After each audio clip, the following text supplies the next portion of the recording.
महाराष्ट्र में देवेंद्र, आपने सुना होगा कि प्लेन हाईजैक हो गया, आपने यह भी सुना होगा कभी बस हाईजैक कर ली गई, पर कभी आपने यह कल्पना की है कि पार्टी ही हाईजैक कर ली जाए, और वो भी ऐसी पार्टी जो सत्ता में है, सरकार चला रही है और सत्ता के केंद्र में है।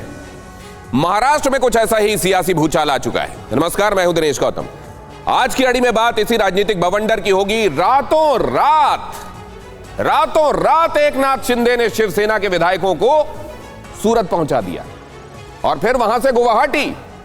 जब तक ठाकरे परिवार कुछ समझ पाता, महाराष्ट्र की सियासत की पूरी बाजी ही शिंदे ने अपने हाथों में ले ली।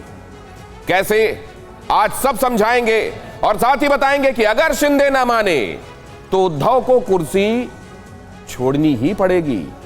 इतना ही नहीं, कहीं ऐसा भी ना हो जाए कि उद्धव के हाथ से पार्टी भी चली जाए, क्योंकि शिंदे कहने लगे असली शिवसेना तो हम हैं।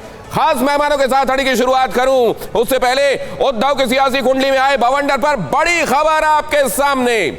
महाराष्ट्र के मुख्यमंत्री का बहुत बड़ा ऐलान। उद्धव ठाकरे इस्तीफा देने के लिए तैयार। उद्धव ने कहा विधायक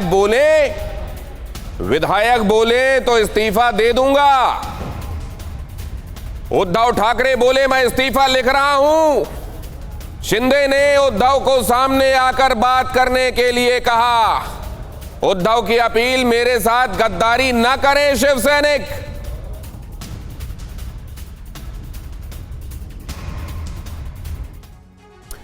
और महाराष्ट्र के सियासी भूचाल पर एक और बड़ी खबर। उद्धव को जवाब देने के लिए तैयार एकनाथ शिंदे। आज शाम 7 बजे कर सकते हैं प्रेस कॉन्फ्रेंस। गुवाहाटी से ही एकनाथ शिंदे की प्रेस कॉन्फ्रेंस संभव।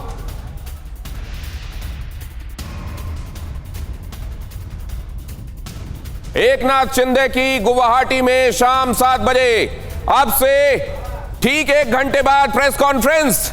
इस प्रेस कॉन्फ्रेंस में अभी कुछ देर पहले उद्धव ठाकरे की तरफ से किए गए फेसबुक लाइव का क्या जवाब होगा, क्योंकि यहां दोनों ही तरह से उद्धव ठाकरे ने अपनी बातें सामने रखने की कोशिश की हैं। उन्होंने ये भी कहा कि मेरे पास उतना तजुर्बा नहीं था लेकिन मैंने सरकार चलाई। उन्होंने ये भी कहा मैंने सबके लिए काम करने की कोशिश की। उन्होंने ये भी कहा अगर आप कहते हैं तो मैं इस्तीफे के लिए तैयार हूं। उन्होंने ये भी कहा कि शिव सैनिक को ही सीएम बनना चाहिए। उन्होंने ये भी कहा कि अगर आप चाहते हैं तो मैं शिवसेना की बागडोर भी हाथ से हटाने के लिए तैयार हूं। ऐसे में एकनाथ शिंदे की तरफ से क्या कहा जाता है, जो अभी ये कहने लगे कि असली शिवसेना तो हम हैं, जो बाला साहब ठाकरे की दिखाई हुई राह पर चल रहे हैं। हमारे साथ जुड़ रहे हैं खास हमारे रिपोर्टर्स, जिन्होंने आपको पूरे दिन अपडेटेड अब्रेस्ट रखा है इन तमाम अपडेट से। टीवी9 भारतवर्ष पर आपने सबसे पहले देखा किस तरीके से नितिन देशमुख वो ये कह रहे हैं कि असल में जो लोग एकनाथ शिंदे के साथ हैं वो उनके साथ हैं भी या नहीं, कोई ठीक नहीं। उन्होंने जैसे ही टीवी9 भारतवर्ष ने आपको ये बात बताई, गुवाहाटी में कुछ ही देर बाद नागपुर पहुंचकर उन्होंने इस बात का खम ठोक कर ऐलान कर दिया कि मुझे तो वहां बंधक बनाकर रखा गया था, मैं वहां से भाग निकलना चाहता था। अब किस करवट बदल रही है सियासत वहां महाराष्ट्र में, और इसका क्या असर देखने को मिलेगा? सरकार किसकी बनती दिख रही है? क्या देवेंद्र फडणवीस वाकई वापस लौट रहे हैं, जैसा वो अक्सर कहा करते हैं मराठी में? हमारे साथ जुड़ रहे हैं मयूरेश के पास सबसे पहले चलूंगा। मयूरेश, सुबह कैबिनेट की बैठक आपने देखी, उसमें कह दिया गया कि हम तो कोविड-19 के सिलसिले में यहां जमा हुए थे और उस पर चर्चा हुई, और अब कोविड-19 का हवाला देते हुए कह दिया गया कि मैं वहां गया नहीं, मैं दे नहीं सकता खुद अपने हाथ से इस्तीफा। अगर आप कहते हैं तो मैं इस्तीफा लिखकर रख लेता हूं। असल में यह डिफेंसिव पोस्चरिंग है उद्धव ठाकरे की तरफ से या एग्रेसिव? आपने कैसे रीड किया?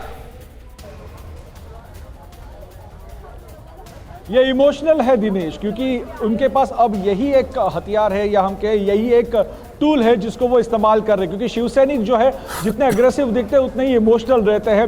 जब कभी बाला साहब हो या उद्धव हो, उन्होंने कभी भी उनको ललकारा है या एक इमोशनल आह्वान किया है, तब शिवसैनिक रास्ते पे उतरे हैं। तो ये एक इमोशनल स्पीच था, उसको मैं देखता हूँ कि लास्ट रिसोर्ट शिवसैनिकों को वापस लाने के लिए। उसमें से एक इंपॉर्टेंट पॉइंट यही है कि अगला सीएम अगर कोई सामान्य शिवसैनिक बनता है तो मुझे उसका आनंद होगा। तो वो कहीं ना कहीं यही कहना चाहते हैं कि शिवसेना का सीएम बनेगा, लेकिन आप डिसाइड कीजिए कौन बनेगा। और अगर आप चाहते हैं तो मैं रिजाइन करूंगा, अपोजिशन चाहता है इसलिए मैं नहीं रिजाइन करूंगा।